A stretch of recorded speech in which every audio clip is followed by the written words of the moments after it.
জানিয়ে দিব এই মুহূর্তে আমাদের হাতে এসেছে বাংলাদেশের গুরুত্বপূর্ণ আপডেট সংবাদের শিরোনাম। শুরুতেই থাকছে বিএনপিতে যোগ দিলেন আওয়ামী লীগের রেজা কিবরিয়া।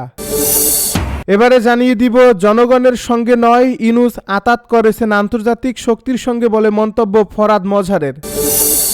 আরও জানাবো শাহরিয়ার কবিরকে গ্রেপ্তার দেখাতে নির্দেশ। এদিকে হাসিনার সঙ্গে শেখ রেহানা ও টিউলিপেরও কারাদণ্ড। সব শেষে জানিয়ে দিব ফটিকছড়িতে আওয়ামী লীগের মশাল মিছিল।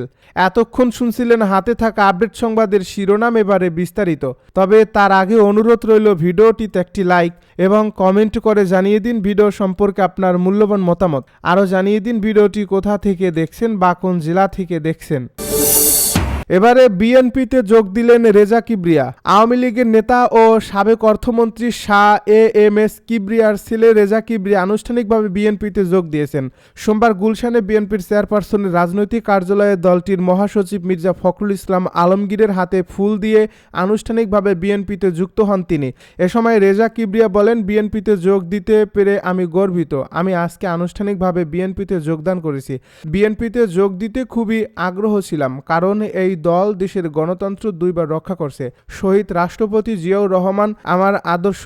এত বছর পরেও তিনি রাজনীতিতে এখনও জনপ্রিয়। তিনি বলেন, বিএনপিতে যারা নেতৃত্বে আছেন তারা তরুণদের স্বপ্ন পূরণ করতে সক্ষম হবেন।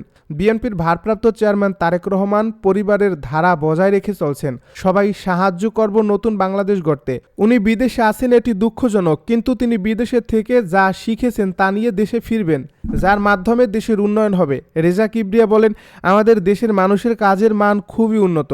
তাদের দক্ষতা বাড়াতে কাজ করলে দেশে এগিয়ে যাবে। নিজের এলাকার পাশাপাশি দেশের জন্য কাজ করতে চাই। বিএনপির মহাসচিব মির্জা ফখরুল ইসলাম, আমরা অত্যন্ত গর্বিত যে রেজা কিবরিয়া বিএনপিতে যোগ দিয়েছেন। আমি আমাদের দলের চেয়ারপারসন বেগম খালেদা জিয়া এবং ভারপ্রাপ্ত চেয়ারম্যান তারেক রহমানের পক্ষ থেকে তাকে অভিনন্দন জানাই।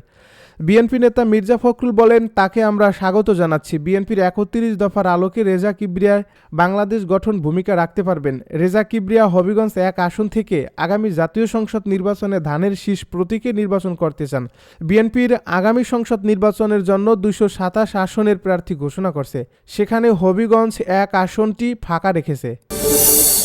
জনগণের সঙ্গে নয়, ইউনূস আতাত করছেন আন্তর্জাতিক শক্তির সঙ্গে বলছে ফরহাদ মজহার। ছাত্র জনতার গণ অভ্যুত্থানের ফল হিসেবে মোহাম্মদ ইউনূস ক্ষমতায় আসীন হলেও তিনি জনগণকে উপেক্ষা করে সেনাবাহিনী ও আন্তর্জাতিক শক্তির সঙ্গে আতাত করেছেন বলে মন্তব্য করেছেন কবি ও তাত্ত্বিক ফরহাদ মজহার। তার ভাষ্য, রাজনৈতিক পট পরিবর্তনের পর যেসব রাজনৈতিক দ্বন্দ্ব সমাজে হাজির হয়েছে, সরকার প্রধান হিসেবে তার মোকাবেলা না করে নির্বাচন দেওয়ার মধ্য দিয়ে ইউনূস নাগরিকদের বিপদে ফেলে চলে যাচ্ছেন। মব সহিংসতা, মাজার ভাঙা, বাউলদের উপর হামলার ঘটনা যে জুলাই অভ্যুত্থানের পর বেড়ে গেছে তা অবধারিত ছিল বলেই মনে করেন ফরহাদ মজহার। তার মতে, রাষ্ট্রকে নতুন করে গঠন করার প্রক্রিয়ায় না যাওয়াই এসব ঘটনার বাড়ার কারণ।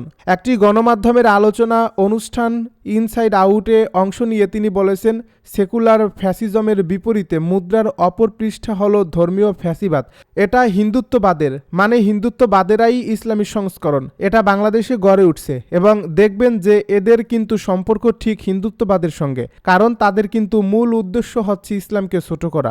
ধর্মীয় ফ্যাসিবাদরা গণ অভ্যুত্থানকে নৎসাৎ করে দিতে চাইছে মন্তব্য করে তিনি বলছেন, এই ধর্মীয় ফ্যাসিবাদকে মোকাবেলা করাটা আমাদের প্রধান রাজনৈতিক কর্তব্য হিসেবে হাজির হয়েছে, যার ফলে এটাকে মোকাবেলা করতে হবে। ইনসাইড আউটে বাংলাদেশের বাউল সংস্কৃতি, ইসলামে গানের চর্চা, ধর্মীয় ফ্যাসিবাদের পেছনে ইসলামপন্থী দলগুলোর ভূমিকা নিয়ে ফরহাদ মজহার যেমন কথা বলছেন, তেমনি আলোচনা করেছেন রাজনৈতিক দলগুলোর অবস্থান নিয়ে। প্রধান উপদেষ্টার নির্বাচনমুখী অবস্থানের সমালোচনা করেছেন তীব্র ভাষায়। রোববার এই অনুষ্ঠানটি ফেসবুক পেজ ও ইউটিউবে অনুষ্ঠানটি প্রচার করা হয়। প্রধান উপদেষ্টা জাতীয় ঐক্যের কথা বলে এলিট সমঝোতাকে জাতীয় ইচ্ছা হিসেবে হাজির করছেন মন্তব্য করে ফরহাদ মজহার বলেছেন, তাকে তো জনগণের কথা শুনতে হবে, কারণ গণ অভ্যুত্থানটা জনগণ করছে, কোনো রাজনৈতিক দল তো করে নাই। করছে কি বলুন? তাহলেই তিনি রাজনৈতিক দলগুলোকে একত্র করছেন কেন? যারা লুটেরা মাফিয়া শ্রেণী তারা তো লুট করবার জন্য আবার ক্ষমতা চায়। তিনি সমাজের যে প্রশ্ন, যে জিজ্ঞাসাগুলো, যে দ্বন্দ্বগুলো, এগুলোর সংস্কারের জন্য তিনি কিচ্ছু করলেন না। এমনকি এই যে সাংস্কৃতিক বিরোধ আছে তার জন্য তিনি কোন সংস্কৃতি কমিশন করছেন? রাষ্ট্র গঠনের জন্য, এই সমাজকে বোঝানোর জন্য যদি তিনি করতেন, আজকে তো আমাদেরকে এই সংকটের মধ্যে পড়তে হতো না। এর বিপরীতে নির্বাচন দেওয়ার সমালোচনা করে ফরহাদ মজহার বলেন, তিনি কি করছেন? নির্বাচন দাও। তো নির্বাচন করলে কি আজকে সেই উগ্র ধর্মবাদীরা যে উঠেছে এটা সমাধান হবে? আমাকে বলেন তো আপনি। আমি ডক্টর ইউনূসকে প্রশ্ন করছি, আপনার মাধ্যমে উনি উত্তর দিন।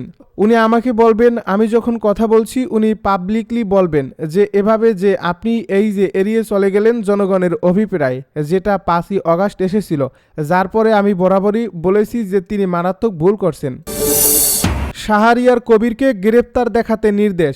মানবতা বিরোধী অপরাধের অভিযোগের মামলায় 71-এর ঘাতক দালাল নির্মূল কমিটির উপদেষ্টা মণ্ডলীর সভাপতি শাহরিয়ার কবিরকে গ্রেপ্তার দেখানোর নির্দেশ দিয়েছেন আন্তর্জাতিক অপরাধ ট্রাইব্যুনাল। এ বিষয়ে শুনানি নিয়ে রোববার বিচারপতি মোহাম্মদ গোলাম মর্তুজা মজুমদারের নেতৃত্বে ট্রাইব্যুনাল 1-এর বিচারিক প্যানেল এ আদেশ দেন।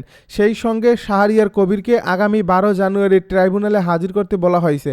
গত বছরের 16 সেপ্টেম্বর শাহরিয়ার কবিরকে তার বনানীর বাসা থেকে আটক করে পুলিশ। পরে তাকে জুলাই আন্দোলনকালে গুলিতে গৃহকর্মী লিজা আক্তার নিহতের মামলায় গ্রেপ্তার দেখিয়ে পরদিন আদালতে হাজির করা হয়।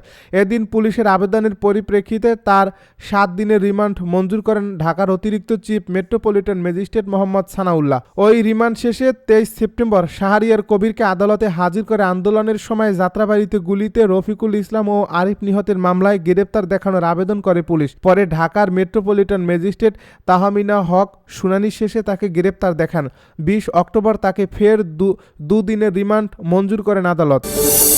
হাসিনার সঙ্গে শেখ রেহানা ও টিউলিপের বিরুদ্ধে কারাদণ্ড। পূর্বাচল নতুন শহর প্রকল্পে প্লট বরাদ্দে জালিয়াতির অভিযোগে দুদকের করা মামলায় পতিত স্বৈরাচার শেখ হাসিনার 5, তার বোন শেখ রেহানার 7 বছর এবং রেহানার মেয়ে লেবার পার্টির সাবেক মন্ত্রী টিউলিপ রিজওয়ানা সিদ্দিকের 2 বছরের কারাদণ্ড দিয়েছেন আদালত।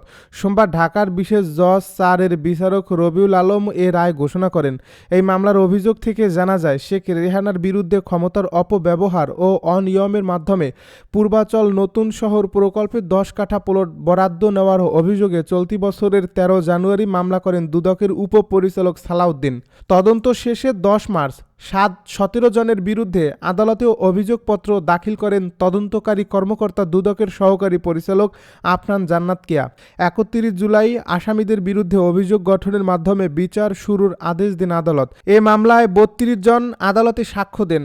এর আগে 27 নভেম্বর 3 মামলায় শেখ হাসিনার 21 বছর, 1 মামলায় সজীব ওয়াজেদ জয়ের 5 বছর ও সাইমা ওয়াজেদ পুতুলকে 5 বছর কারাদণ্ড দেন অপর একটি আদালত।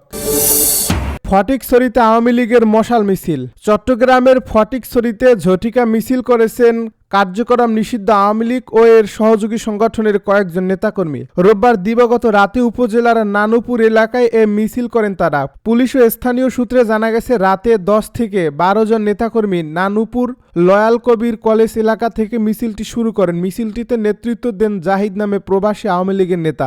তার সঙ্গে নিষিদ্ধ আওয়ামী লীগ ও যুবলীগের বিভিন্ন নেতাকর্মী ছিলেন। কয়েক মিনিটের মধ্যেই মিছিলটি শেষ করে সটকে পড়েন তারা। মিছিলের কয়েকটি ভিডিও সামাজিক যোগাযোগ মাধ্যমে ছড়িয়ে পড়ে। ভিডিওতে দেখা যায় প্রবাসী জাহিদের নেতৃত্ব একটি ব্যানার ধরে মশাল মিছিল করা হয়। মিছিলে থাকা কয়েকজন হেলমেট পরিহিত ছিলেন। এছাড়া কয়েকজন কাপড় দিয়ে মুখ ঢেকে মিছিলে অংশ নিয়েছেন। ফটিকছড়ি থানার ওসি নূর আহমেদ মিছিলের বিষয়টি নিশ্চিত করে বলেন, এই ঘটনাটি সামাজিক যোগাযোগ মাধ্যমে ছড়িয়ে পড়লে অভিযান চালিয়ে হৃদয় ও এরশাদ নামে 2 জন ছাত্রলীগ কর্মী গ্রেপ্তার করছে।